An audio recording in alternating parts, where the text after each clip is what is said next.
Halo semuanya, kali ini di video ini kita akan bahas saham SLIS atau SLIS ya, dengan nama PT Gaya Abadi Sempurna Tbk. Mungkin pada waktu hype-nya ini saham lumayan terkenal ya, yang harganya bisa sampai 10.000 lebih gitu kan. Kita analisa dulu ya perusahaannya, secara bisnis, prospeknya ke mana, terus kinerja keuangannya bagaimana. Kita lihat dulu ini websitenya, kita lihat profil singkatnya dulu aja ya. Kita tahu ya, Slis itu mereka bisnisnya di bidang apa? Mereka bidangnya di sepeda listrik ya, kendaraan listrik, kipas angin, dan lampu. Tapi bisnis utama mereka ya kendaraan listrik ini. Coba kita lihat satu-satu ya kendaraan listriknya. Ini ada e-motor, e-moped, e-bike, SPV, PMD. Ini produk-produk dari Slis. Kendaraan listrik, kipas angin, mereknya Juara 002, ini kurang terkenal brandnya Juara. Lalu lampu, merek lampu LED Cool juga kurang terkenal ya mereknya. Nggak tahu deh kalau misalnya di kalangan bawah ya, ini terkenal atau tidak. Kalau yang di kalangan atas kan Philips dan kawan-kawan ya. Kalau ini kurang lah, brandnya kurang terkenal. Jadi yang paling diharapkan adalah kendaraan listriknya mereka. Nggak tahu bisa apakah berkinerja baik atau tidak kendaraan listriknya. Di websitenya kalian bisa lihat di gayastriplist.com ya. Ini kalian bisa lihat sendiri gayastriplist.com. Ini bisa lihat tentang profil singkatnya segala macam tentang kami. Kita lihat ya. Didirikan di tahun 96, ternyata sudah lama ya. Mengalami perubahan akta 97, 98, yang kedua di hak asasi manusia serta didaftarkan. Ya, mereka baru IPO di tahun 2019.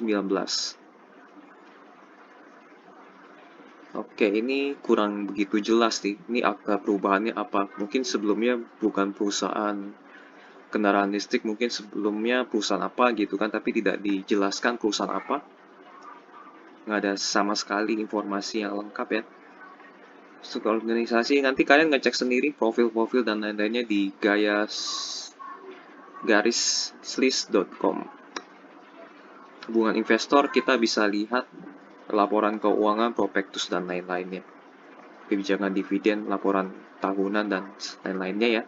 Kita masuk aja di bagian profil singkat di halaman idx.co.id. Mereka baru IPO di 2019. Retail elektronik ya sebutannya. Jadi mereka ada jual lampu, ada jual kipas, ada jual kendaraan listrik. Makanya sebutannya retail elektronik. Nah ini direksi dan komisarisnya.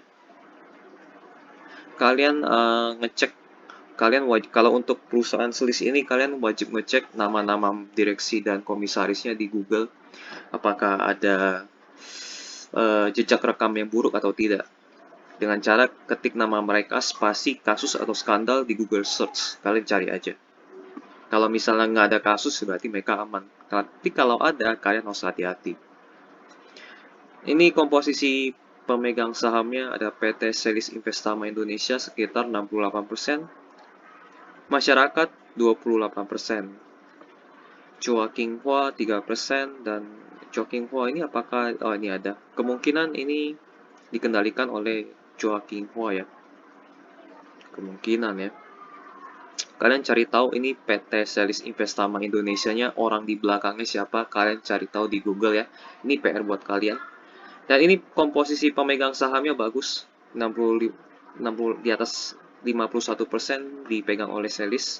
Sementara di masyarakat hanya 28, ini komposisinya bagus. Gitu. Oke, next kita langsung lihat ke laporan keuangannya. Ini laporan keuangannya ini visualnya kurang menyenangkan ya. Ini aku catatnya ini lumayan susah karena dari 2016 sampai 2022 itu laporan keuangannya kurang jelas kayak begini nih. Angka-angkanya kurang jelas. Terus nggak bisa di copy paste lagi kan. Ini bener-bener laporan keuangan dengan kualitas visual yang lumayan buruk. Mungkin sengaja kali ya, nggak lah, mungkin nggak tahu lah ya. Mungkin mereka kurang tahu teknisnya bagaimana. Oke, langsung aja. Kita lihat aset lancarnya, mereka paling banyak di piutang 172 miliar. Ini disajikan dalam rupiah penuh ya. Jadi tercatat sesuai dengan angkanya 172 miliar. Persediaan 148 miliar, sementara uang cash mereka hanya 10 miliar aja. Ini uang cashnya kecil loh, 10 miliar. Ini habis buat karyawan aja juga bisa nih. Tapi kalau kayak begini-gini biasanya utangnya lumayan besar. Karena kan untuk beli persediaan dan segala macam kan angkanya di atas 100 miliar kan ini nih. Persediaannya aja udah di angka 148 miliar. Untuk beli bahan baku dan segala macam butuh 100 miliar lebih. Sementara uang cash mereka cuma 10 miliar. Ini tanda-tanda, nanti kita lihat ya benar gak utangnya gede. Tapi kita mau lihat di bagian persediaan 4 atau 6. Ini apakah barang yang siap dijual atau masih bahan baku 148 miliarnya ini. Kita cari di nomor 4 atau 6. Wah, ini benar-benar kualitasnya kurang enak dilihat. 4 atau 6. Nah, ini nomor 4-nya. Ini lanjutan. Oh, 4 itu ternyata adalah penjelasan, berarti kita cari di nomor 6. Nah, ini dia. Oh, piutang usaha data nomor 6. Nggak jelas ya. Oh, berarti kita coba cari nomor di atasnya ada apa enggak ya. Kita cari detail persediaan mereka. 4, ini benar 4 atau 6. Tapi gini nih, piutang usaha aja 4 atau 6. Persediaan 4 atau 6. Waduh, coba kita nomor 4, mungkin aku kurang detail kali nomor 4. Mungkin belum ketemu di bagian atasnya. Tadi kan kita lihat yang versi lanjutan kan. Kita cari yang bukan versi lanjutan.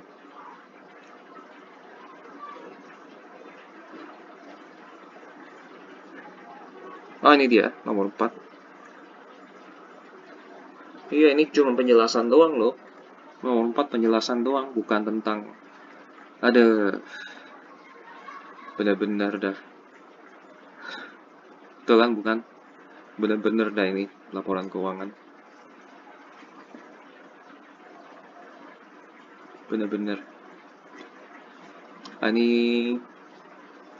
pihak ketiga ini padahal piutang usaha loh. Sepeda kacau men. Mana bagian persediaan? Ini piutang semua loh, bukan persediaan. Nah, ini dia. Persediaan di nomor 7, bro. Kenapa dia tulis di nomor 6, bro? Apa aku salah? Coba kita nanti lihat lagi ya. Dia mereka tulis 6 apa 7. Nah, barang jadinya 77 miliar ya. Sisanya bahan baku dan barang dalam proses. Jadi yang siap dijual ini 77 miliar. Dan ini masih bisa di markup karena ini bukan harga jual, ini harga harga apa sih namanya pembuatannya, harga produksi lah. Ini belum di markup, belum dikasih margin. Jadi kalau dikasih margin mungkin di atas 100 miliar kemungkinan ya. Kita harus tanya mereka harga jualnya berapa gitu kan. Nah, ini kualitasnya buruk banget laporan keuangannya. Ini jadi bikin orang males baca laporan keuangan ya, begini salah satunya nih. Udah kualitasnya ini ngaco lagi kan nomornya kan. Bener loh, ya kan persediaan dia tulisnya nomor 4 dan 6 loh. Wah, ini bener-bener ngaco sih. Oke, untung nomornya deket ya 6 dan 7 ya. Coba persediaan itu nomornya di sekian berapa gitu kan. Tapi kita lupakan saja. Jadi aset lancar ini 352 dikurangi 100 lah ya. Jadi sekitar 200-an yang benar-benar lancar. Kita bandingkan dengan utang jangka pendek mereka. Utang jangka pendek mereka kecil, surprise. Tapi utang bank mereka itu sekitar 85 miliar, nah kan? Utang banknya. Jadi ciri-cirinya gini nih, kalau utangnya besar ya. Seperti yang aku bilang tadi, uang cashnya kecil, persediaannya gede. Nah, untuk nutupin bayar bahan baku, terus bahan setengah jadi itu kan butuh biaya produksi kan. Di biaya produksi perkiraan ini persediaan itu biaya produksi loh ya. Biaya produksi 148 miliar. Masa untuk membiayai ini uang cash cuma 10 miliar? Berarti mereka pasti ada tambah utang untuk memproduksi senilai ini 148 miliar ini. So, pasti mereka ada utang. Utang jangka pendeknya 85 miliar, ternyata kecil. Nanti ini masih bisa ditutupi dengan piutang ya. Jadi mereka tagih piutang aja. Ini piutangnya mereka nih. Piutang 172 miliar. Jadi tercukupi oleh piutang jangka pendek mereka. Jadi aman jangka pendeknya. Kita lihat jangka panjangnya. Pihak berelasi utang jangka panjang ini pinjaman bank 44 miliar ya. Utang mereka aman ternyata. Surprise ya, utang mereka aman. Cuma uang kasnya mereka kecil aja gitu. Utang 44, total utang mereka 185 masih bisa ditutupi oleh piutang. Ini kan total utang nih. Jumlah liabilitas total utang 185. Masih bisa ditutupi cash plus piutang dan di plus oleh hasil penjualan. Jadi secara arus cash atau secara utang mereka aman. Oke ya, aman ya secara utang ya. Surprise, nggak terlalu besar. Nah, kita bandingkan modal utang mereka dengan modal ekuitas. Masih lebih besar modal ekuitas. Modal dari investor ya. Modal investornya itu sekitar 230. Modal utang mereka 185. Jadi oke lah. Masih baik. Jumlah ekuitas mereka lebih tinggi. Utang oke, aman. Modal investor lebih besar, aman. Kita lihat di laporan laba rugi, omset mereka bertumbuh ya. Bertumbuh sekitar 9%, 9-10% dari 321 miliar ke 356 miliar. Ini laporan keuangan kuartal 3, 30 September 2022. Ini naik omset mereka. Biaya produksi juga naik 265 ke 301. Sayangnya margin laba kotor mereka tipis. Jadi mereka masuk 300, keluarnya 300. Sayangnya di situ ya. Jadi laba kotornya juga naiknya tipis ya, dari 52 naik ke 55 miliar. Biaya-biaya yang lain apakah ada yang naik? Nggak ada. Justru beban penjualan turun ya. Yang lainnya stagnan ya biayanya. So, laba bersih mereka itu ya, laba tahun berjalan mereka naik tipis. Kalau dibilang tipis, enggak juga sih, naik sekitar hampir 20% lah ya. Dari 20 miliar ke 25 miliar. Lumayan, bisa nutup utang. Tapi utang mereka bayar di sini nih biasanya. Nah, ini pendapatan beban keuangan di sini. Bunganya dibayar di sini. Nomor 25 ini. So, dari utang aman, dari laporan laba rugi mereka ada peningkatan penjualan ya. Dari omsetnya mereka bertumbuh, bagus. Kita masuk ke arus kas mereka. Nah, arus kas mereka tahun lalu, bukan tahun lalu sih, tahun 2021 mereka hasilnya positif. Di tahun 2022 mereka negatif. Ternyata biaya yang keluar itu lebih banyak. Seperti yang aku bilang tadi, mereka kelemahannya margin laba kotornya tipis. 320 dikurangin ke pemasok. Nah, ini kemungkinan nih trader ya. Kemungkinan nih trader nih kalau udah kayak begini. Kalau udah trader, wah ini susah sih. Dia ngambil marginnya terlalu tipis. Jadi kita lihat ya. Biasa trader itu tipis, ya, jadi bukan produksi ya. Ini jadinya minus operasional mereka. Jadi cara nutupin minus mereka omsetnya harus lebih tinggi lagi. Nah, contoh ini aja lebih tinggi ya, uang masuk. Apakah mereka ada pinjaman bank? Pembayaran kepada pihak berelasi pembayaran pinjaman bank. Tapi kalau pinjaman bank, ini pembayaran harusnya minus, bukan plus. Jadi semua duit yang keluar di bagian aktivitas pendanaan, pembayaran itu artinya minus. Harusnya tandanya dalam kurung. Ini kan nih, pembayaran pinjaman bank, tanda kurung, udah bener minus. Tapi pembayaran kepada pihak berelasi, kok malah positif? Ini agak bingung nih. Pembayaran sewa pembiayaan, apa aku memang kurang ngerti ya gitu ya. Mungkin teman-teman bisa kasih tahu kali ya. Atau mungkin penerimaan kali ya, penerimaan dari pihak berelasi, cuman mereka nggak ini, mereka kurang kurang space untuk nulis gitu ya. Ini tahun sebelumnya memang mereka minus pembayaran kepada pihak berelasi. Mungkin yang ini disebutnya penerima ya, pembayaran garis miring penerima gitu kan. Oke lah, itu aja. Uh, Secara arus kas mereka minus karena margin mereka tipis. Alasannya itu aja sih. So, laporan laba rugi mereka bagus, secara utang juga aman.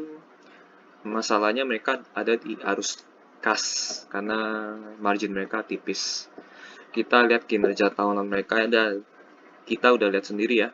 Dari tahun 2016 sampai 2022 mereka mengalami kesulitan di bagian arus kas. Maka dari itu utang mereka lumayan besar dan uang cashnya selalu tipis. Ya, kita lihat ya, uang cash 10 miliar kira-kira untuk bisnis ini cukup gak? kalian kalian pikir secara logika aja kan, 10 miliar buat menjalankan bisnis ini cukup atau tidak? Kan gitu kan, untuk bayar karyawan, untuk membiayai produksi yang senilai 148 miliar ini. Nah, ini kan berarti mereka butuh uang. Nah, ini mereka problemnya di sini. Kalau mereka nggak bisa beresin problem yang di bagian sini, kalau nggak bisa ya, utang mereka makin lama makin besar. Uang cash mereka akan tetap menipis. Mereka ekspansi jadi lumayan susah. Dan untuk bayar dividen itu juga makin susah. Dividen mereka udah nggak bayar lagi kan. Meskipun ekuitas mereka naik terus setiap tahun, dan laba bersihnya positif setiap tahun, karena margin laba kotornya tipis, arus kasnya minus, ini ekuitas lama-lama jadi ekuitas yang bodong ya. Jadi jangan tertipu juga dengan ekuitas yang bertumbuhnya besar ya. By the way, mereka IPO di 2019, makanya ada dana yang masuk dari IPO ya. Jadi dananya terkesan lompat ya, dari 52 ke 154 ekuitasnya. Ini 100 miliaran ini dari IPO.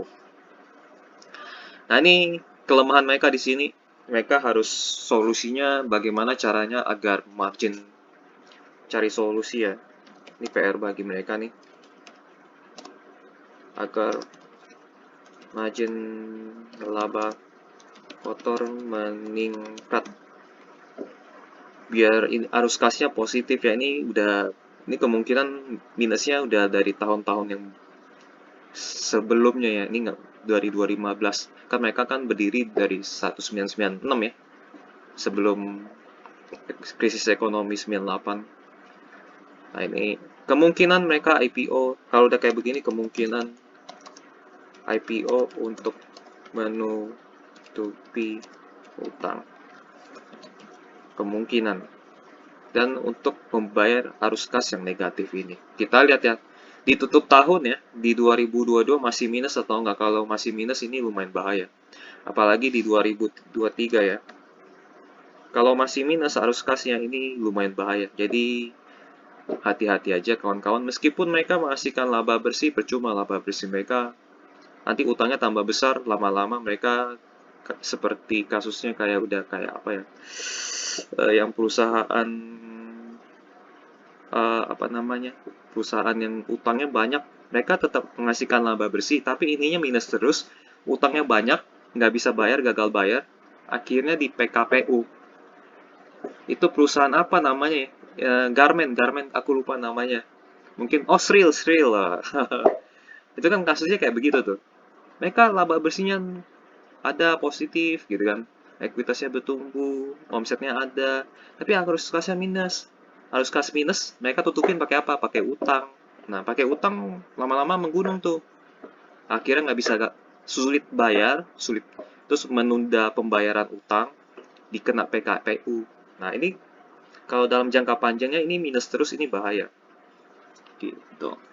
Oke ya, dari kinerja tahunan mereka ya, ini dari arus kas ini lumayan bahaya.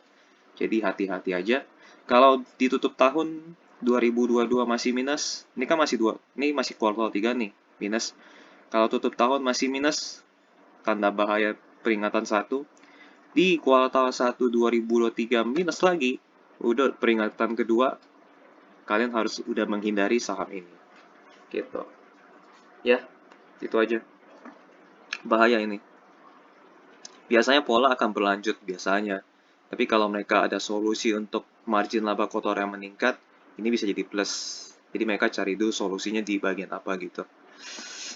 Valuasi di harga 214 aku catatnya PI rasio mereka 12 kali, PVBR 1,8 kali, dividen yield nggak ada karena uang mereka seret, uang cash mereka cuma 10 M ya. Jadi kecil banget. Maka mereka nggak kasih dividen, valuasi mereka dipatok wajar, nggak mahal dan nggak murah. Ini kalau yang dulu di harga 10.000, ini pairnya berapa berarti? Tinggal dibagi aja dari 10.000 dibagi 200 ya. Anggap aja ini 200. Berarti 50 ya, 50. Ya 50. Berarti dikali 50 kali. Ini dikali 50 kali nih.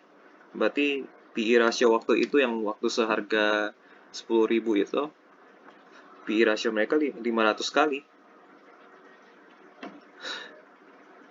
Anggap aja ini 10 ya, anggap aja ini 10. Ya anggap aja 2. Berarti dikali 50 PVBR mereka berarti kisaran 2 dikali 2, 50 berarti 100 ya. Bener gak? Sekali. Tapi masalahnya kan orang nggak ngerti soal valuasi seperti ini kan.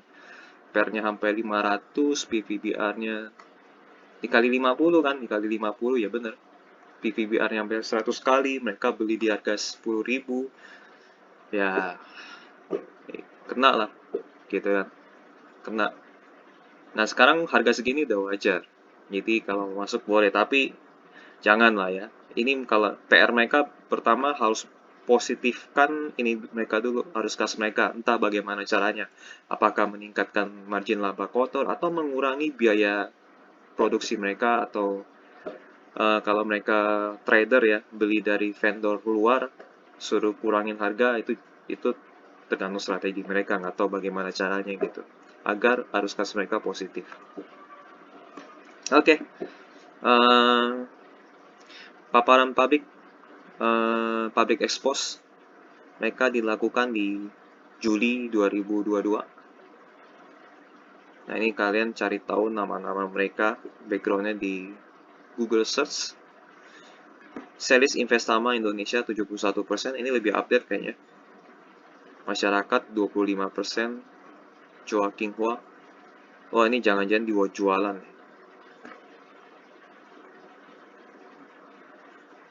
Ini sebelumnya 3% kan? Sekarang, oh sama, masih sama. Kayaknya ada nomini kali kan, jual-jualin. Pas harganya udah 10.000 kan. Jadi mereka untung secara nama pribadi, retail menangis gitu. Jadi makanya aku sangat, ini kan baru IPO, jadi aku nggak pernah mau beli saham-saham IPO. Kenapa? Karena harganya itu nggak wajar. Jadi nggak semua ya, tapi 90% saham IPO itu harganya sudah tinggi banget. Jadi aku nggak pernah beli saham yang IPO. Wilayah jualan mereka itu di Pulau Jawa paling banyak, Sumatera ada dikit, Kalimantan ada, Sulawesi ada, Papua ada. Oke, ini sertifikat ya. Meluncurkan 3 produk baru. Nah, ini positifnya mereka masih terus meluncurkan produk baru. Mereka masih mau berbisnis. Sales pilihan tepat, ada sales, service, spare part. System. Nah, ini produk-produknya mereka.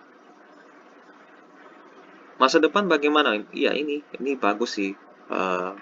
Produk-produk mereka masa depan banget gitu kan.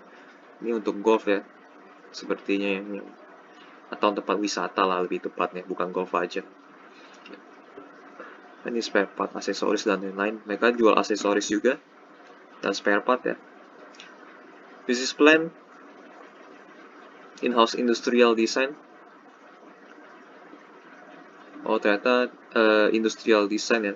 Manufacturing, in-house manufacturing capability for frame production. Ini semua di dalam negeri ya, berarti artinya produksinya. 4 distribusi center, 300 point of sales. Oke, ini semua strategi-strategi mereka. Mereka ingin pabriknya itu di dalam domestik ya, di dalam negeri. Distribusi center 4 buah, 4 pabrik, 4 tempat, bukan 4 buah ya, 4 tempat. 300 tempat penjualan ya. Oke, tapi data yang terbaru aku belum tahu nih, mereka sudah punya berapa distribusi center dan berapa point of sale, mereka belum ada datanya.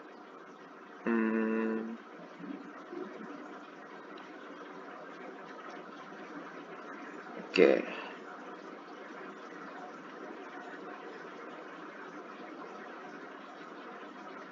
Komponen elektronik. Nah, gitu aja presentasi mereka. Mereka hanya presentasi profile mereka aja. Dan yang tadi yang bahasa Inggris tadi itu cuman rencana mereka ya. Mereka tidak, mungkin yang versi live-nya mungkin lebih detail atau lebih jelas ya mungkin. Tapi kalau yang versi PowerPoint-nya ini kurang lengkap. Ini mereka hanya mempresentasikan profile mereka aja. Jadi mereka masih meluncurkan produk baru ya. Padahal produk mereka udah banyak, tapi mereka masih meluncurkan produk baru, bikin customer jadi tambah bingung mau pilih yang mana kan. Kalau misalnya ada model yang jelek, mungkin jadi basi atau enggak, atau jadi barang yang tidak terjual atau tidak. Bagaimana mereka mengatasinya kita nggak tahu ya. Local content reach 40% ya. Yang ini kalian bisa di pause dulu videonya sambil kalian baca pelan-pelan. Kalau ini sih menurut aku kurang begitu penting ya, karena tidak ada data-data. Misalnya 2023 ingin menjual 100 unit atau 2024 ingin menjual 1000 unit. Aku lebih butuh data-data seperti itu sih.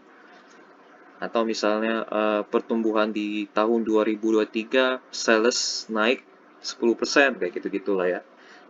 Dengan cara mengakuisisi atau apa gitu ya. Ya mungkin live-nya lebih detail. Ini nggak ada informasi yang begitu-gitu. Oke, kita langsung ke tanya jawab aja. Dalam pemaparan laporan kegiatan usaha, Selis menyebutkan akan memperluas jaringan sebanyak 100 distribusi channel. Kemana saja detail tersebut? Masa sih 300 kok? Oh, ini kali ya. 50 plus. Ini point of sale 300. Centernya 4. 50 plus channel. Oke, tapi mungkin di live-nya ada kali ya, di live ya. Distribusi channel kemana saja detail tersebut. Berdasarkan annual report 2021, sebanyak 84% penjualan terjadi di Pulau Jawa, sehingga perseroan akan meningkatkan perluasan di luar Pulau Jawa. Hal ini berkaitan dengan pangsa pasar yang belum terjangkau semuanya. Contoh Sumatera, Sulawesi, Kalimantan, dan NTB, khususnya daerah wisata, dan fokus untuk pengembangan potensi di daerah tersebut. Ya, ini kendaraan mereka cocok untuk tempat wisata sebenarnya. Apakah ada pembagian dividen? Nah, ini nih, contoh investor yang nggak baca laporan keuangan. Ini uang 10M, mau bagi dividen gimana coba? Oke, lewatin aja. Perusahaan menargetkan pertumbuhan dan laba 5% tahun ini. Bagaimana strateginya?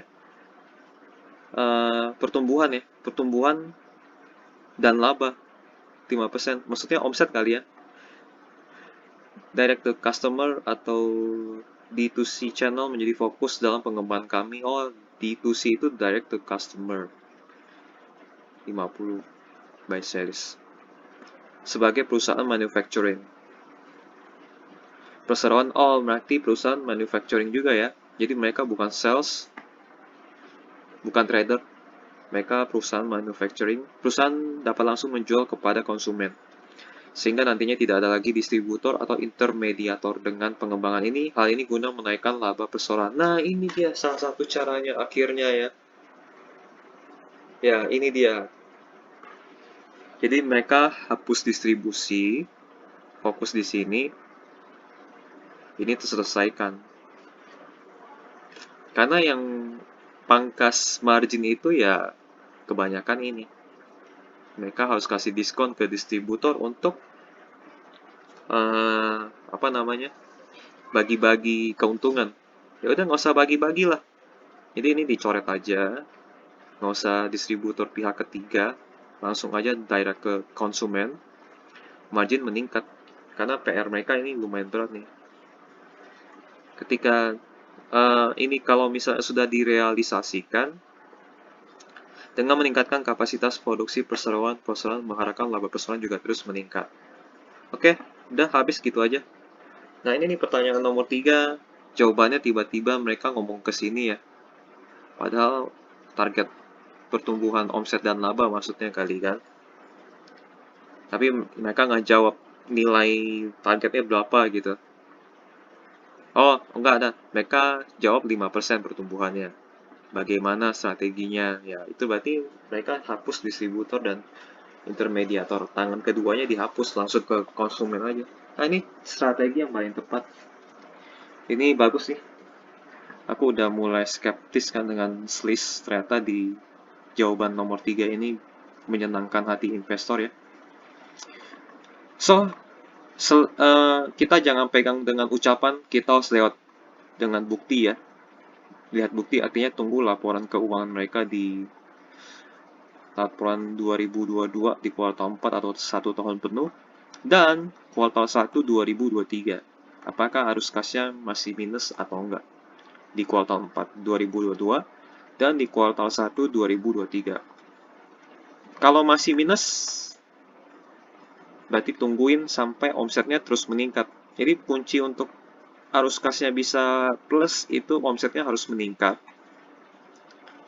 Ini ya, omsetnya harus meningkat dan margin laba kotornya harus mengecil lagi, meningkat juga. Nah, ini baru bisa plus. Jadi tunggu sampai plus aja baru masuk ya. Atau lihat tanda-tanda marginnya meningkat, terus arus kasnya makin menipis, yang negatifnya ya, bukan yang positifnya ya. Yang negatifnya makin tipis, omsetnya masih terus bertumbuh di atas 10%. Nah, minimal dihasilkan positif dulu aja dia baru masuk. Kalau masih negatif jangan. Takutnya di 2023 mulai menipis negatifnya, tahu-tahu di 2024 jadi minusnya tambah parah kayak gitu. Kan nggak tahu juga kan kayak gitu. Ini contohnya seperti ini. Di 2019 minusnya cuma 1 miliar, tahu-taunya 2020 minusnya jadi 14 miliar. Kan nggak ada yang tahu. Jadi tunggu sampai plus, ini pun plus, terus negatif lagi. Nah, jadi itulah PR mereka. Sampai uang cashnya mereka lumayan banyak, utang yang mengecil. Ini banyak PR sih mereka. Utangnya harus kecilin dulu, harus kasnya dipositifin dulu, margin laba kotornya harus ditingkatin dulu, gitu. Kalau misalnya kira-kira margin laba kotornya udah lumayan meningkat ya, kita lihat dari sini aja ya. Nah ini, kalau misalnya mereka menghasilkan 400, omsetnya 400 miliar, terus mereka bisa turunin, ini kan omset 356, HPP-nya 301. Tapi kalau misalnya mereka 400 miliar, HPP-nya tetap 301 ya. Nah ini bisa nih, margin laba kotornya meningkat. Gitu. Nah ini tergantung sih ya, gimana kebijakan mereka, strategi mereka bagaimana. Oke, paling gitu aja. Ini omongan mereka udah mulai bagus, tapi kita harus tunggu buktinya mereka dulu. Nah, gitu aja ya. Nah, ini dia sejarah harganya Sliss. Ini mungkin di hype ini udah 4. Ini hype ini di harga 4.000 orang udah seneng kali ya. Dari harga IPO mereka 200 naik ke 4.000. Wah, ini banyak yang bahagia. Terus yang banyak yang beli. Naik ke 10.000 atau naik ke 9.000 orang udah mulai bahagia. Naik ke 12.000 mereka udah mulai bahagia. Ternyata sang bandar menjual seluruh. Ya itulah ya. Sekarang jadi 100 apa 200 ya 200. Nggak tahu deh teman-teman ada yang nyangkut apa enggak. Semoga nggak ada ya dari teman-teman penonton nggak ada yang nyangkut. Atau mungkin ada yang nyangkut di luaran sana, kita bisa bantu hibur ya lewat investasi ke saham lain yang lebih murah gitu. Ya, pokoknya bagi teman-teman harus saling bagi lah ya, saling bantu informasikan bahwa valuasi itu penting ya.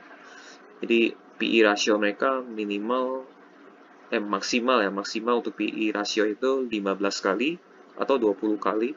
PVBR itu 3 sampai 2 kali itu. Wah, itu maksimal lah ya. Kalau udah sampai ratusan ya, kalau tadi kan harganya 10.000 kan, 10.000. Itu berarti ya tadi kita hitung udah sampai eh, ini ya. Tadi berapa sih aku lupa. Kali 20 berarti dikali 2 berarti 400. Segini ya kalau nggak salah PVBR mereka ya. Kan dikali 50 berarti 100 ya benar 100. Ini dikali 50 1000 ya. Bukan. Ini kita anggap 10 ya. 10 dikali 50 berarti 500 bener. Gila gak? Per sampai 500 kali, PVBR sampai 100 kali. 2 dikali 50 ya bener. Ini gila sih. Ini mungkin teman-teman yang udah lihat video ini cara ngelihat valuasi, ya mungkin bisa share bagaimana cara lihat valuasi yang lagi mahal atau murah gitu kan. Kasihan teman-teman yang nyangkut di sini. Ini nyangkut di 4.000, penderitaannya sakit. Apalagi yang nyangkut di 12.000 ini lebih sakit lagi gitu. Oke, ini mereka masih bagi dividen ya. Tapi nilainya kecil, cuma 0,01%. Tapi itu pun jumlahnya pasti miliaran. Kenapa mereka mau bagi dividen? Karena ada ini yang ingin mendapatkan keuntungan. Oke, ini berita-berita Sliss di kontan ya. Mereka mengincar pendapatan 550 miliar di tahun 2023. Semoga bisa ya. Oh, Sliss ingin pilih right issue 29 hari yang lalu. Mereka mau tambah modal lagi.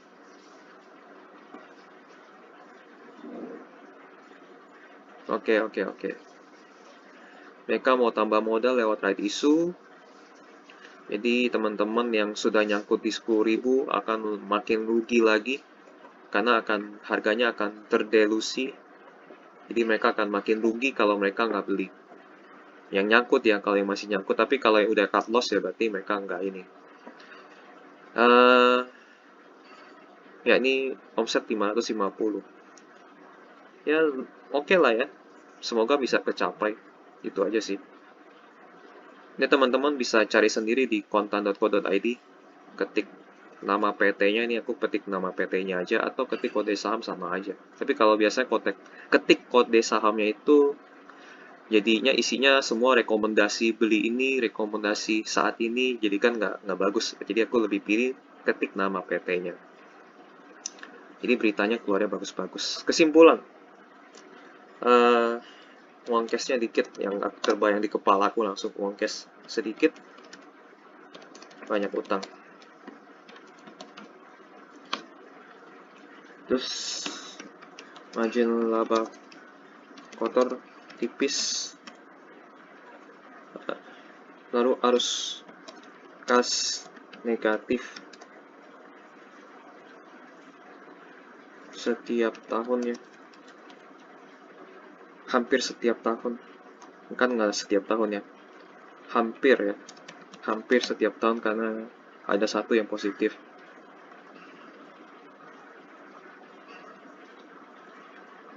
Ini minus-minusnya mereka ya. Apalagi yang minus, paling gitu aja sih yang bikin beban ya, margin laba kotor mereka tipis. Oh ya, valuasi wajar ya, valuasi harga saham di posisi wajar. Lalu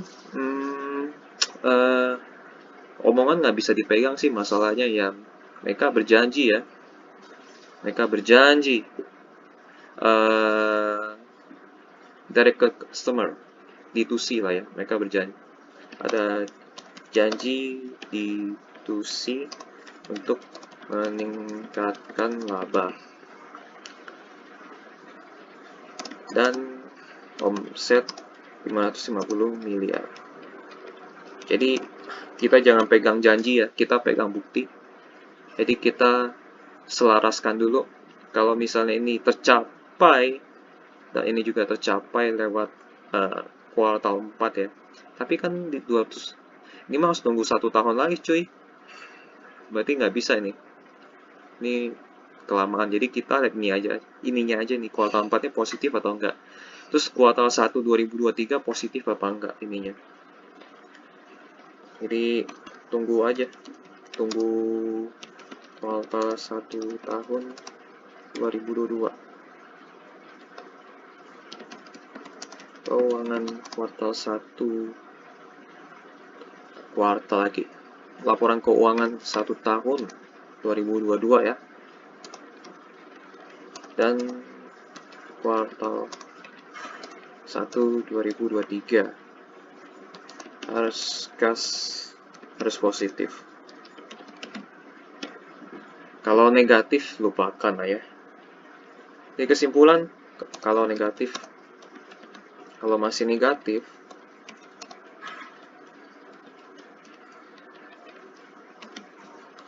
lupakan saja. Jadi kesimpulan untuk saat ini ya, apakah like investasi?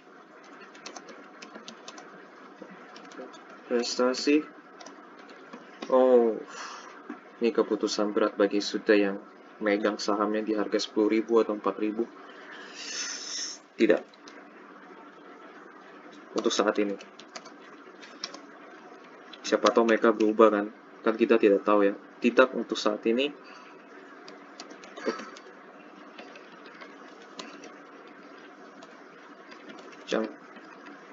Jangka panjang dan pendek sama sekali tidak ya, karena arus kas mereka minus. Dua-duanya enggak, mau jangka panjang, jangka pendek tidak. Iseng pun tidak. Kan ada masih saham yang mungkin mereka nggak layak untuk investasi jangka panjang dan pendek. Tapi kalau iseng, siapa tahu dapat gitu kan, kayak PB apa sih yang beberapa video lalu, PRBX atau PBRX, aku lupa lah ya, itulah, aku lupa kode sahamnya apa itu ya. Itu masih bisa iseng, tapi ini untuk investasi serius enggak, untuk iseng pun juga enggak gitu ya. Paling gitu aja sih hasilnya. Jadi tidak lagi investasi untuk saham list karena ini masih negatif, masih bahaya. Tidak ada tanda-tanda ya, tapi ini mereka berjanji gitu kan. Nggak tahu janjinya bisa ditepati atau enggak, jadi tunggu buktinya dulu. Jadi jangan pegang janji, lihat buktinya dulu. So itu aja kesimpulannya analisa saham list. Jadi kalau misalnya ada informasi yang salah atau informasi yang kurang, kalian bisa tulis di kolom komentar, kalian tambahkan dan kalian koreksi ya. Oke, paling gitu aja. Sampai jumpa di video berikutnya. Kalau misalnya ada request saham lain, ya tulis aja di kolom komentarnya. Tapi kalau kalian nggak sabaran ya, kalian ketik aja di Google Search, misalnya analisa saham GGRM. Ya ketik aja di Google Search, siapa tahu ketemuan. Atau GGRM Rudy Skia gitu. Siapa tahu ketemu, siapa tahu pernah aku bahas. Jadi nggak usah nunggu aku posting video terbaru. Karena ada beberapa penonton yang masih request saham-saham yang pernah aku bahas. Jadi masih mereka request bahas saham ini dong, gitu kan. Itu pernah aku bahas, cuman ya Aku nggak balas-balesin dulu. Karena lumayan banyak yang request ya, yang belum ku respon masih banyak. Jadi teman-teman langsung cari aja sendiri di Google Search, siapa tahu ada. Mungkin juga siapa tahu ada channel lain yang ngebahas juga kan. Jadi sambil nunggu dari analisa aku, kalian bisa lihat analisa dari channel lain. Gitu. Oke, gitu aja. Bye-bye.